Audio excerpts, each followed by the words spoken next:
Iraq's new parliament postpones its first session until next week after failing to form a new government.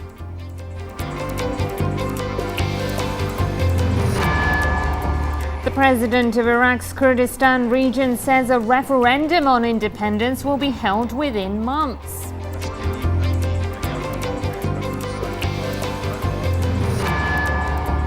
The Israelis threaten to expand operations against Hamas after launching overnight air raids in the Gaza Strip.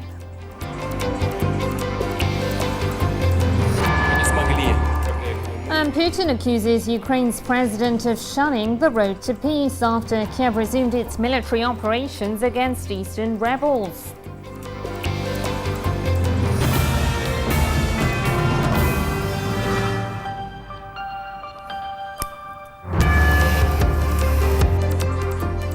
Hello there, you're watching Ali Tijan World News and I'm Fatima Basim. Squabbles and disagreements marred the first Iraqi parliamentary session following last May's elections, raising the prospect of more delays, with the next session expected to be held next week. Hopes of a political solution to the political deadlock in Iraq were dashed after lawmakers failed to elect a new parliament speaker in the first session. Though the day did not start like this, high hopes were expected from the parliament, as an almost full house of newly elected MPs was sworn in by the acting parliament speaker. In my opinion, the most important issue is to restore security and stability in Iraq. Restoration of peace and security is a basic factor for the development and reform. I share the opinion of many of our brothers attending this meeting that the recent security setback experienced by the country has to be solved, and security and stability have to be restored. That was the highlight of the morning session. After a brief break, most of the lawmakers did not come back for the vote, a constitutional requirement in the first session, which led to the session being postponed. The parliamentary session has been adjourned for failure to hold the necessary two-thirds quorum. I call for the next session after 1 week if there is the possibility of an agreement. The lawmakers' failure to vote comes as Iraq is embroiled in the worst violence since the US-led occupation ended in 2011, with extremists announcing their own caliphate in parts of the country and the semi-autonomous Kurdistan region calling for full autonomy. It's almost normal for the parliament to take months to form a government. Maybe the Iraqi people will be lucky enough to have the parliamentarians from the government swiftly, especially since the country is experiencing a crisis that has ruined families and forced people to flee their homes. They're supposed to form a government quickly in the current circumstances in the interests of the people, because any delay in the forming of the government will negatively affect the Iraqi people. Now the Iraqi people will have to wait for another week before the parliament reconvenes to elect a new speaker. After that, it could be weeks before the names of a new president and a prime minister are announced. In his first public pro-statehood comments since the unrest began in Iraq last month, Iraq's Kurdish leader Masoud Barzani said that the semi-autonomous region of Kurdistan will be holding an independence referendum within a few months. Iraq's Kurds will hold an independence referendum within months, their leader Masoud Barzani said on Tuesday, as the region reels under a brutal offensive by Al-Qaeda militants. Barzani said the time was right for a vote as Iraq was already effectively portioned, following the lightning gains made by the self-proclaimed Islamic State, formerly known as the Islamic State of Iraq and Greater Syria. We will hold a referendum in Kurdistan, and we will respect and be bound by the decision of our people, and we hope that others will do likewise. Asked whether the vote will take place soon, Barzani added, I can't fix a date right now, but definitely it's a question of months. But of course it must be decided by Parliament. The region will need to establish an independent electoral authority before a vote could take place. Barzani's comments come a day after the Kurdish government said it was against Iraq's Kurdistan region splitting away from Baghdad. However, Israeli Prime Minister Benjamin Netanyahu voiced support for Kurdish statehood on Sunday, taking a position that appeared to clash with the US preference to keep war-torn Iraq united. Meanwhile, the UN's Human Rights Office announced that more than 1,500 Iraqi civilians were killed in June, the highest number in a single month since the sectarian violence in 2007. With IS-led militants sowing havoc across Iraq, the magnitude of the Iraqi crisis can be illustrated in the sharp rise in deaths over the past 2 months, which alarmed regional and world powers. In June, a total of at least 1,531 civilians were killed. The last time such a high number of civilians was killed in Iraq was in 2007, in a single month. An additional 886 members of the Iraqi security forces were killed. Another 1,763 civilians were injured in June. We are consistently receiving reports of civilians being targeted, kidnapped, harassed, and killed by ISIL forces, and of indiscriminate shelling of civilian areas. We have also received reports that ISIL forces have been going door to door in Mosul, trying to forcibly recruit young men to fight against ISF. This as the Iraqi security forces have continued to battle Islamic State-led extremist militants in the north of the war-ravaged country, namely in the city of Tikrit, which has been the scene of fierce clashes. Iraqi troops are battling to dislodge an Al-Qaeda splinter group from the city of Tikrit, where heavy clashes are taking place, amid reports of fresh advances being made by the Iraqi army into the heart of the city. The clashes took place when the Iraqi army stormed Islamic State or IS hideouts on the southern outskirts of the city, sparking clashes that continued overnight and claimed the lives of countless militants. Also, Iraqi security forces have arrested several IS militants in the midst of the hard-hitting clashes, many of whom are foreigners. The Iraqi Air Force was also active, targeting IS hideouts in the north of the country. And in a new wave of attacks against holy Shia shrines, a mortar attack fired by IS militants landed near a revered Shia Muslim shrine north of Baghdad, wounding 3 people. Though the mortars did not damage the Imam al-Askari shrine in the predominantly Sunni city of Samarra, which lies in Saladin province north of Baghdad, the attack clearly indicates the sectarian tension sought by IS in the region. The fighting has started to draw an international support for Baghdad, with Washington announcing that it is again ramping up its military presence in Iraq, sending around 200 additional troops to the country, as well as a detachment of helicopters and drone aircrafts.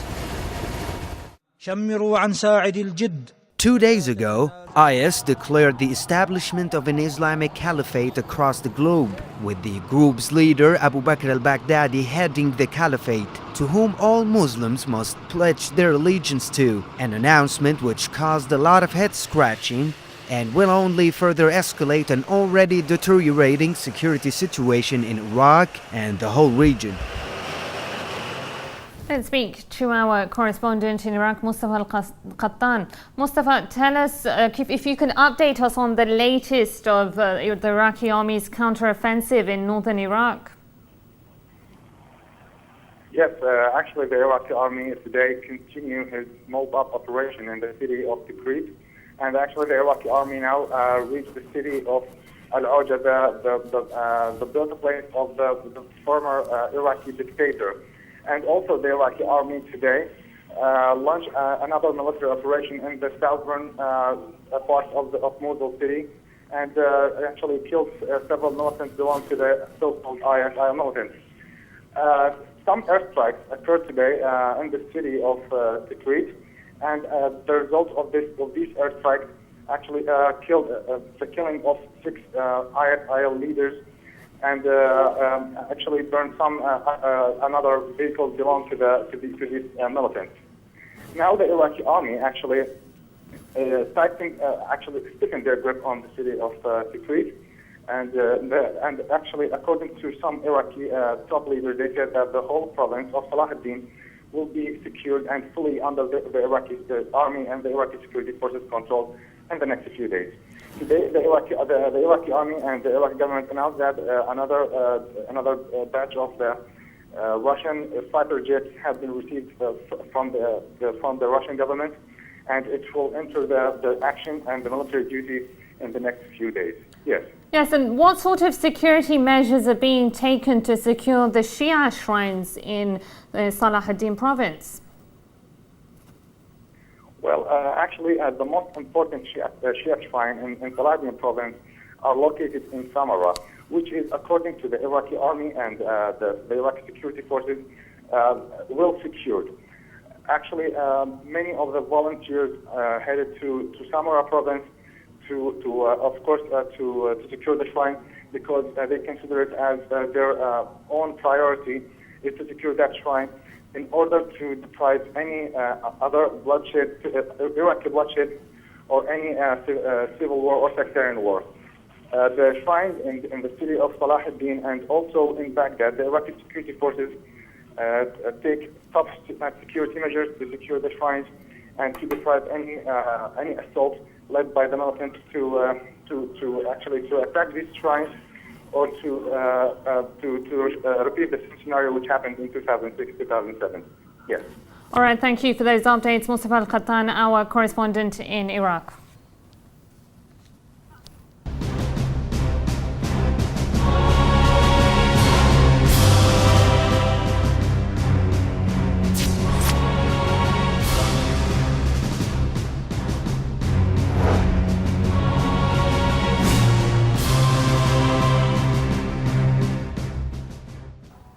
Iran's Deputy Foreign Minister Hossein Amir-Abdollahian held a press conference in Moscow following talks with Russian officials on the situation in Iraq. Abdollahian said the United States is pursuing the same policy in all of Syria, Ukraine and Iraq, while pledging to support the government in Baghdad. What happened in Iraq is, of course, a consequence of foreign intervention and specific planning by the United States. Americans want to create a new Ukraine in Iraq. Iraq has not sent any request for arms from our country. But if such a request is made, then within the framework of international norms and rules, or within the framework of bilateral contracts, all the arms needed for a successful fight against terrorism will be provided to Iraq. Earlier, political analyst Bassem Abu Dhabi gave us some further analysis on the latest developments in Iraq. The failure of the electing the presidency, the major presidency, which is the prime minister and the president and the chairman. That take time. Normally it takes several months to do that, but at the moment, because we have some group, they have majority seat in the parliament, which is not majority means half plus one. No, is a majority means they having about 95, and they have a close member also making them about 120, and some other members join. That means they're easy to form half plus one, which is 165. This is why the three major seats, one of them Kurdi, which is the Iraqi president, and one of them Arab Sunni with the chairman, and the Iraqi prime minister is a Shia. That means all this group have to form, and they have a meeting before to enter in the parliament. They have one package to vote for this package. This moment, they not trusting each other. It's very difficult to get that trust at the moment to rebuild.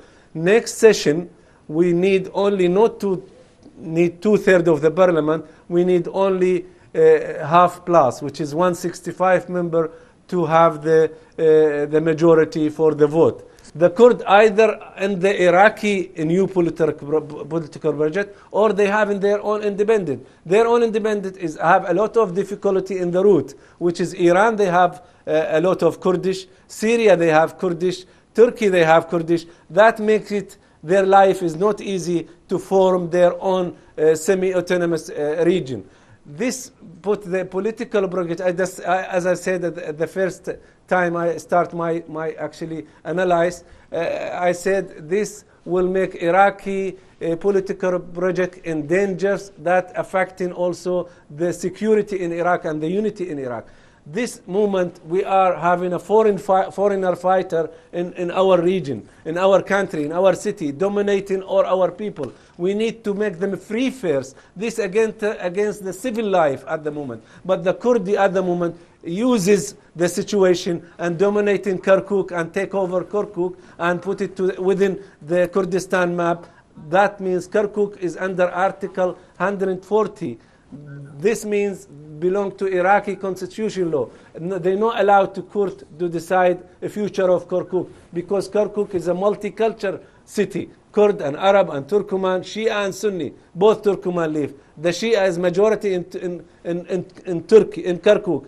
But the Kurds try to make it the within Kurdistan map. But this things make difficult. Actually, if easy now, if Al-Maliki or his group accepting what the Kurd and accepting their ambition, and also accepting a Najafi ambition, you will see today the parliament will name who is the prime minister and who is the president, who is the chairman. Well, Islamic State militants staged a military parade in Syria's northern city of al-Raqqa, showcasing weapons and military gear, which they looted from army depots in neighboring Iraq.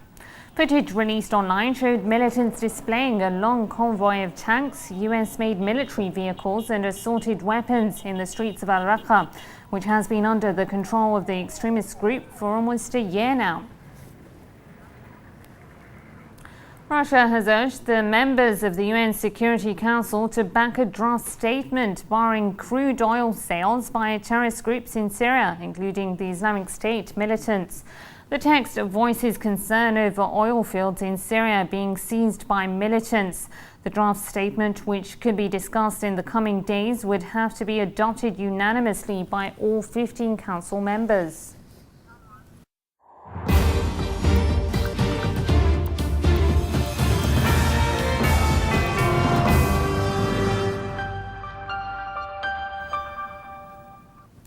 Israeli occupation forces are tightening their grip on the West Bank after closing the northern entrance to the city of Al-Khalil. The move is part of the Zionist entity's campaign to hunt down members of the Hamas movement, which the Israelis accuse of being behind the death of 3 Israeli settlers.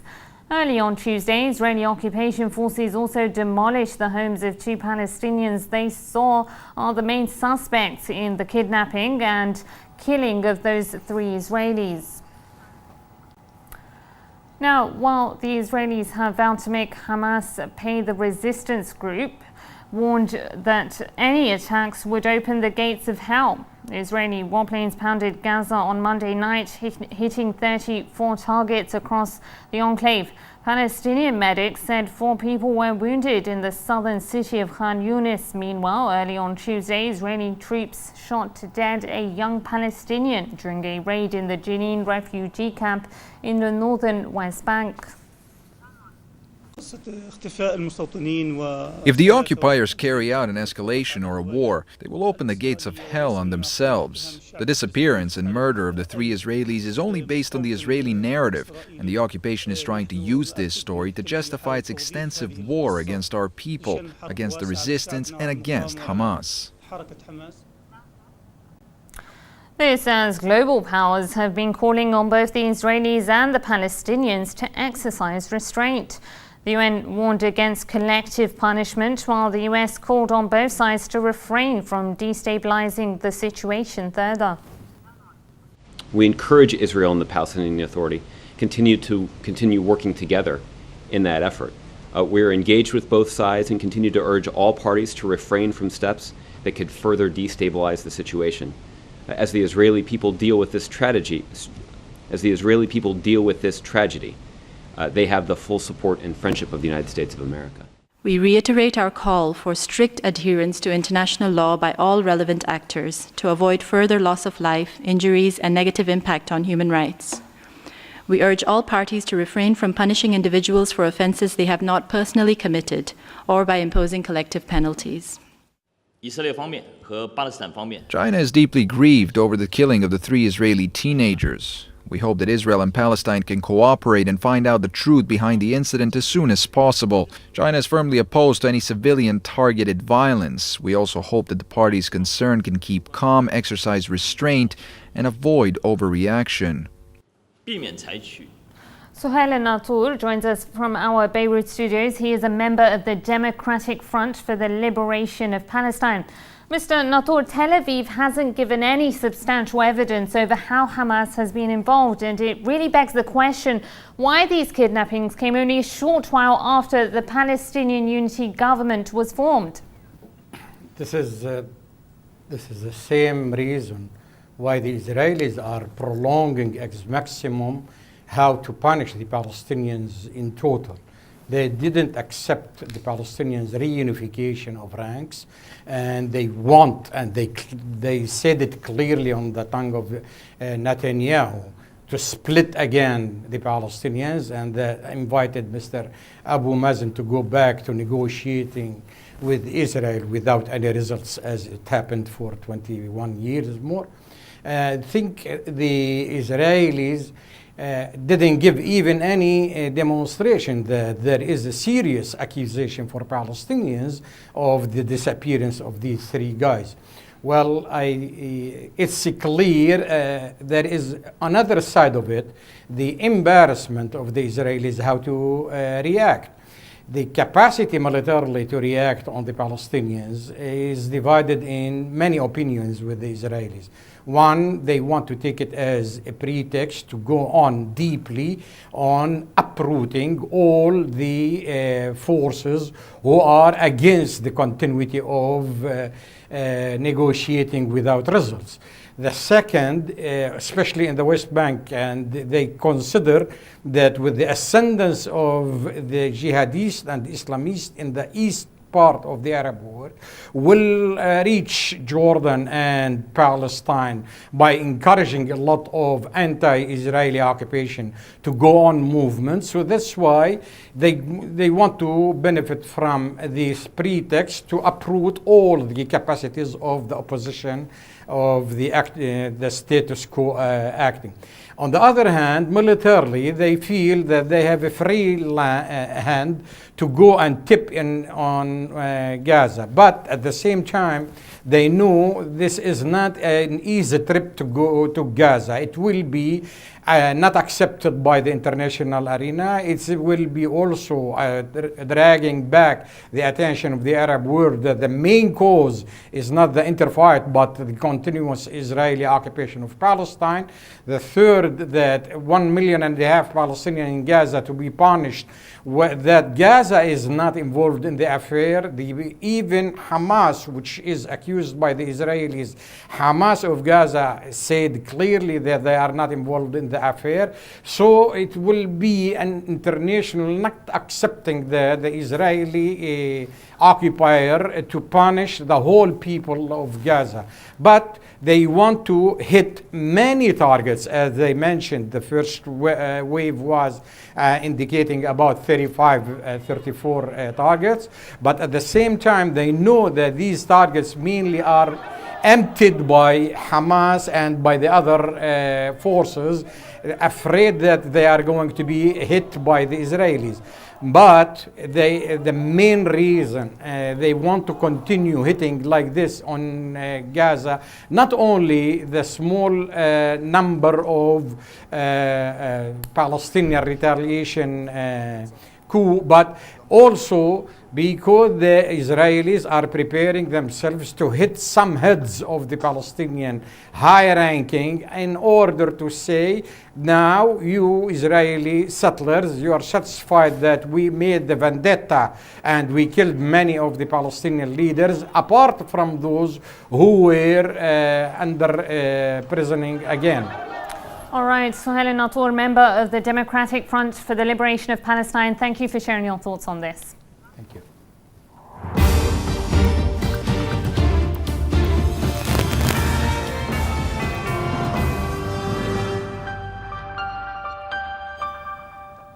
Russian President Vladimir Putin vowed to protect all ethnic Russians abroad using all means necessary after a ceasefire between Ukraine's warring sides was not extended. The comments by Putin came hours after Ukrainian President Petro Poroshenko refused to extend the truce, despite both the EU and the Kremlin calling for an end to the fighting in order to lay the groundwork for dialogue. Unfortunately, President Poroshenko has made a decision to resume a military operation. We were not able, and when I say we, I mean both myself and my European colleagues, were not able to convince him that the road to sustainable, solid and lasting peace cannot come through war. I want everybody to understand that our country will continue to energetically protect the rights of ethnic Russians, our compatriots abroad, using all means at our disposal, from political and economic to the right of self-defense, outlined by international rules of humanitarian operations. I'd like to stress that what happened in Ukraine is the climax of negative tendencies in international relations. 10 days of a shaky ceasefire in eastern Ukraine have come to an official end. President Petro Poroshenko had promised to find a political settlement to the crisis. However, hopes of a resolution appear to be dashed after Poroshenko announced a resumption of so-called anti-terrorist operation in the Rostov East. This morning, an active phase of the anti-terrorist operation has been renewed. Our armed forces are launching strikes against the terrorist bases.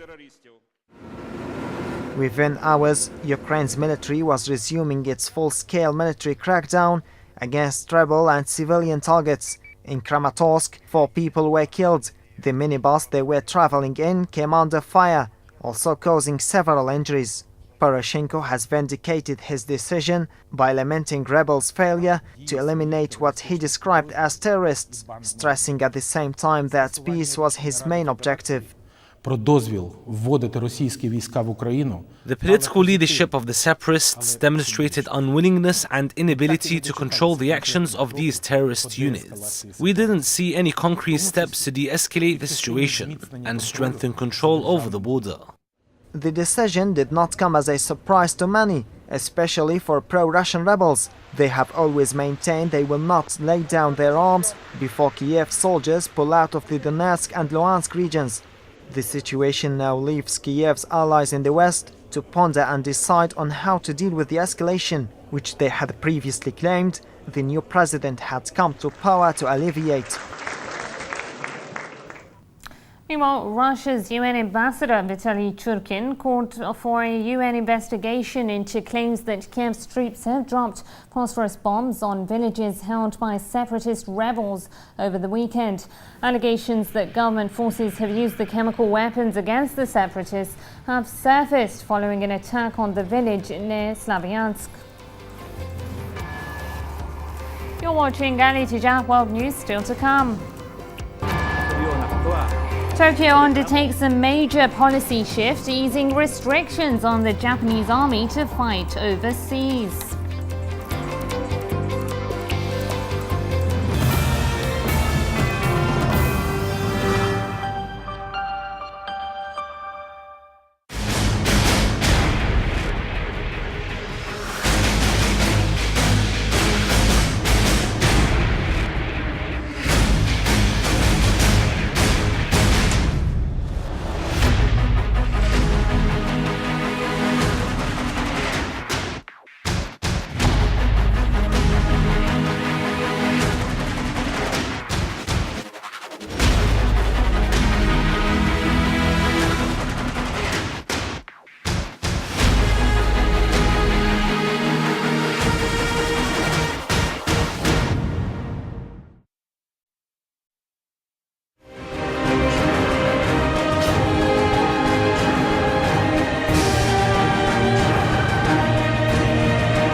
Welcome back to AEE TV World News. Here's a reminder of our top stories. Iraq's new parliament postpones its first session until next week after failing to form a new government.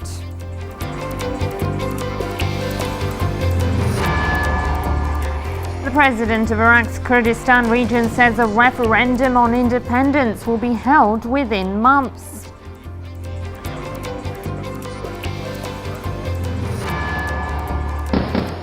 The Israelis threaten to expand operations against Hamas after launching overnight air raids in the Gaza Strip.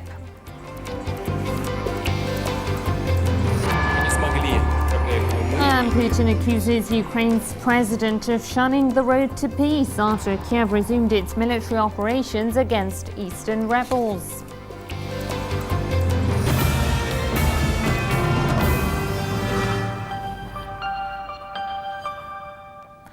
As the P5+1 group of countries and Iran prepare to head into another round of nuclear talks in Vienna on Wednesday, there is a sense of optimism that a comprehensive agreement could be reached before a looming July 20th deadline. Another round of nuclear talks will kick off in Vienna on Wednesday, and whether or not a breakthrough is reached will most likely depend on this man, U.S. Deputy Secretary of State Bill Burns. Burns led the secret negotiations between Iran and the United States that helped yield a November interim nuclear agreement with Tehran, and his return to the negotiating table has raised hope of bilateral talks between Washington and Tehran. However, U.S. Secretary of State John Kerry is still not too optimistic, warning Iran that it has yet to prove that its nuclear ambitions are entirely peaceful as a July 20th deadline nears.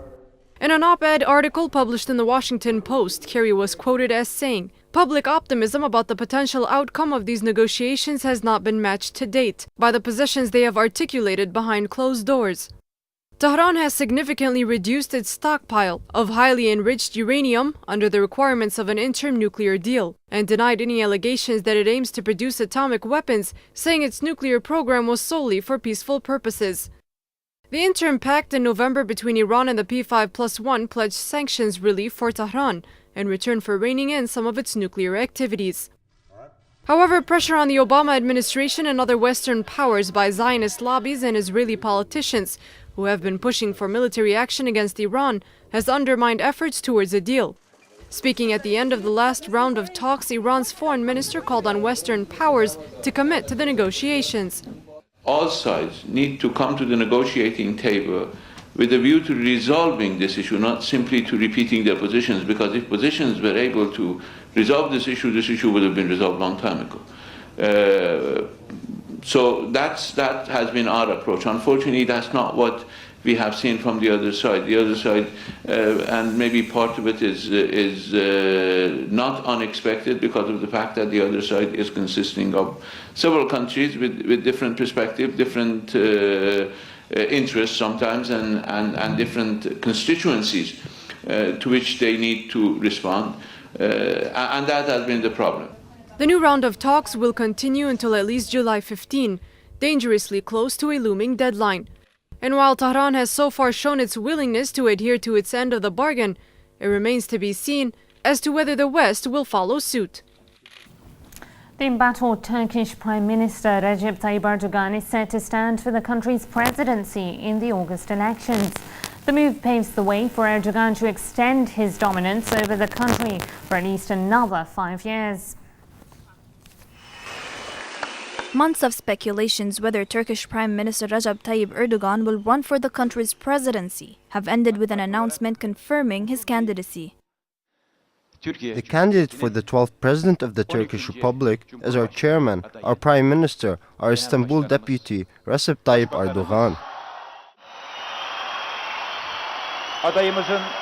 The announcement was made at a glitzy ceremony at Ankara's Chamber of Commerce, attended by some 4,000 members from the ruling AK party, as well as the premier and his wife.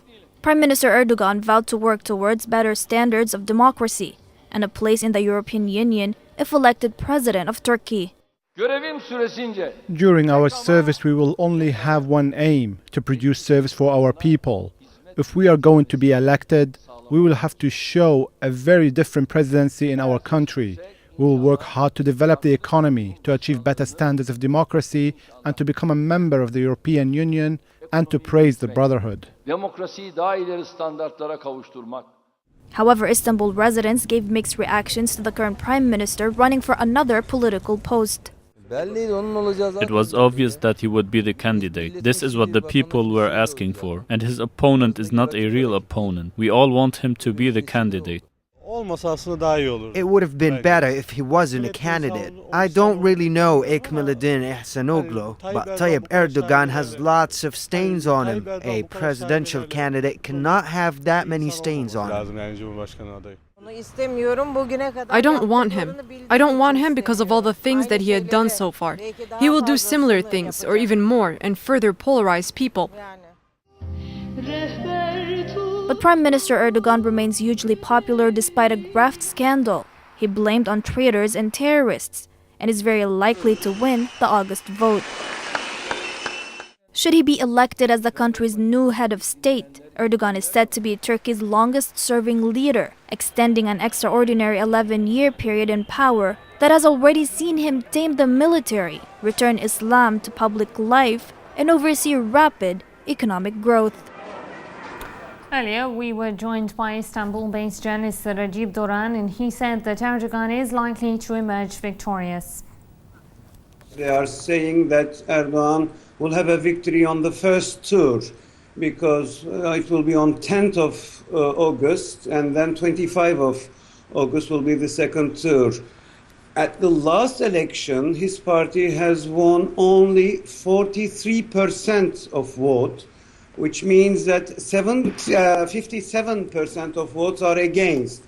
So there is little chance that he won at the first tour.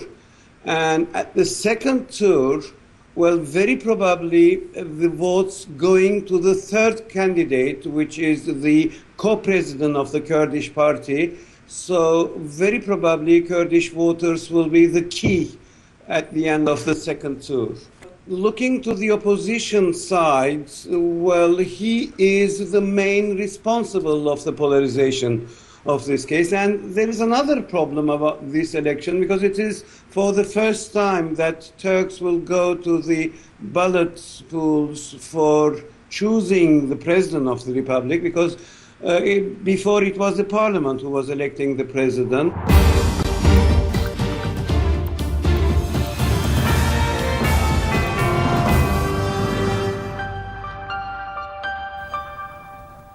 A roadside bomb has wounded 6 members of Tunisia's security forces when it targeted a military vehicle near the Algerian border.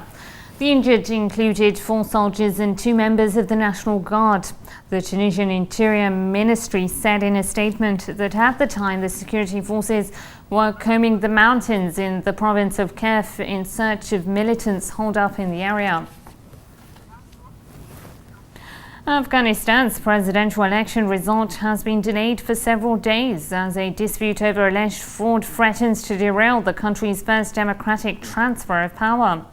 The preliminary result of the June 14th runoff vote has been due to come out on Wednesday, but was postponed at short notice to allow ballots in 2,000 voting centres to be checked. The results are now scheduled to be released on July 22nd, and the inauguration of the new president is set for August 2nd. France's ex-president Nicolas Sarkozy has been detained for questioning in connection with a wide corruption probe in an unprecedented move against a former French president. Investigators suspect that Sarkozy has sought to obtain inside information about the progress of the probe in relation to the alleged financing of his 2007 election campaign by former Libyan dictator Muammar Gaddafi. His lawyer has also been questioned for the same reason. Newly leaked top-secret documents by former NSA contractor Edward Snowden revealed that the U.S. National Security Agency has been authorized to intercept information concerning all but 4 countries worldwide. The Washington Post reported that the US has broad no spying arrangements with Britain, Canada, Australia and New Zealand. Certification, which was approved by the Foreign Intelligence Surveillance Court, also allows the agency to gather intelligence on the World Bank, the International Monetary Fund, European Union and the International Atomic Energy Agency. Well, the holy month of Ramadan has begun, and in some European countries, Muslims will be required to fast for up to 20 hours. Mohsin Abbas reports from London on how Muslims there are making the most out of the holy month. Ramadan is the month Muslims dedicate most avidly to worshipping Allah, a month for fasting, extra prayers, charity and piety. Typically, many Muslims also attend communal iftars in the many local mosques and centres across Britain and Europe. Definitely for me, Ramadan has different meanings. At first, the month of Quran, and second, the month of Allah Jalla Jalaluhu, because we are guests in this month, guest of Allah Jalla Jalaluhu. And definitely the month of unity, because there is no difference between poor and rich. What's your traditional way of opening iftar?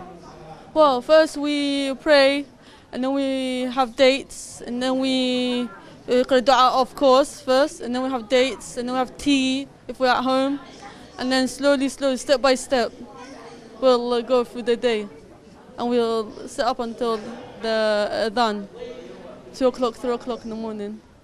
I'll open my iftar definitely with some dates because it's very strongly recommended, and I think scientific research seems to suggest that it's a very good way to go about it. Some dates and some warm water probably is the first thing that I'll do, and then after that we'll start on the more elaborate meal. In this country, of course, another point I have to mention, the length of day is really long here, and of course Ajr and Pardash is more than in other countries. For Muslims in the West, it's a time when non-Muslims are impressed by their dedication to Islam. Young British Muslims, often balancing multiple cultural identities, also seem to find Ramadan helps them to reaffirm their core values. Well, I remember the Ramadan before last year, well, that was quite difficult because I was constantly moving, the weather was very hot and I was slightly dehydrated. Why did you fast? Why do you think you should fast? Well, I think Muslims fast because it helps them to feel for the poor, to be in the shoes of them who do not have much food and drink. It's our responsibility as Muslims to show exactly what you mentioned: willpower, compassion, help, remembrance. Standing up for people who cannot stand up for themselves. That's really what the month of Ramadan is. But whilst Ramadan is used as a time to reflect and purify, perhaps it should also serve to remind rank-and-file Muslims of those suffering from the terror perpetrated by forces currently spreading death, destruction and misery from Palestine to Pakistan. Mohsin Abbas, AEE TV, London. In a highly controversial shift in the nation's pacifist stance, Japan has decided to loosen the bonds of its powerful military. Tokyo has proclaimed the right to go into battle overseas in defense of allies, a move which has sounded alarm bells across the Asia-Pacific region.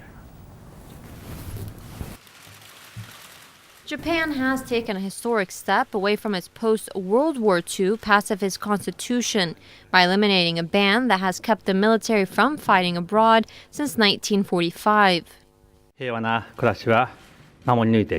No matter what the circumstances, I will protect the Japanese people's lives and peaceful existence. As the Prime Minister, I have this grave responsibility. With this determination, the Cabinet approved the basic policy for national security.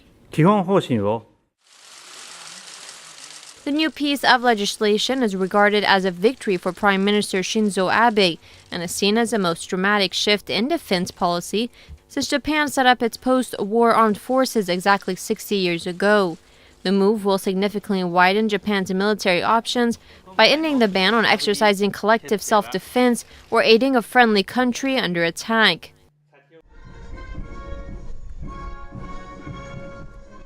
Long constrained by the pacifist post-war constitution, Japan's armed forces will become more aligned with the militaries of other advanced nations, but Abe denied the government will put boots on the ground in multilateral operations such as 2003 U.S.-led invasion of Iraq. There's a misunderstanding that Japan will be involved in a war in an effort to defend a foreign country, but this is out of the question. It will be strictly a defensive measure to defend our people. We will not resort to the use of force in order to defend foreign forces.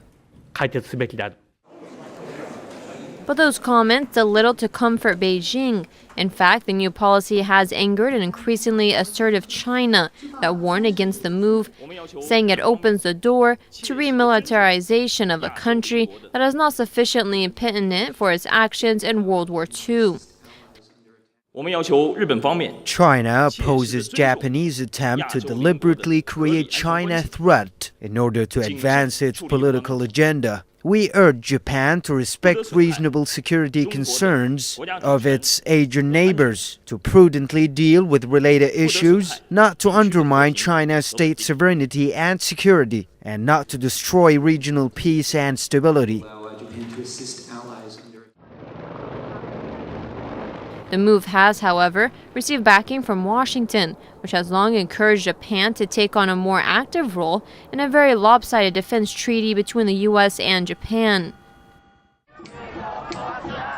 However, it has caused anger at home, where the pacifism on which the Constitution is built is an article of faith for many Japanese.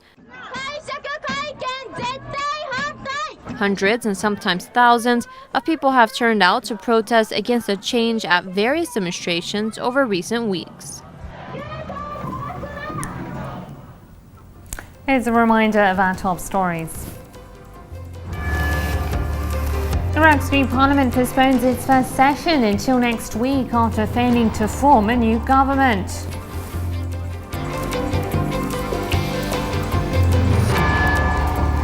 The president of Iraq's Kurdistan region says a referendum on independence will be held within months.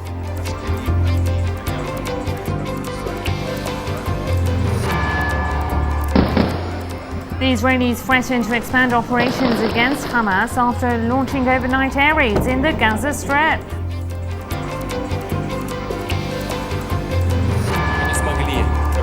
And Putin accuses Ukraine's president of shunning the road to peace after Kiev resumed its military operations against eastern rebels.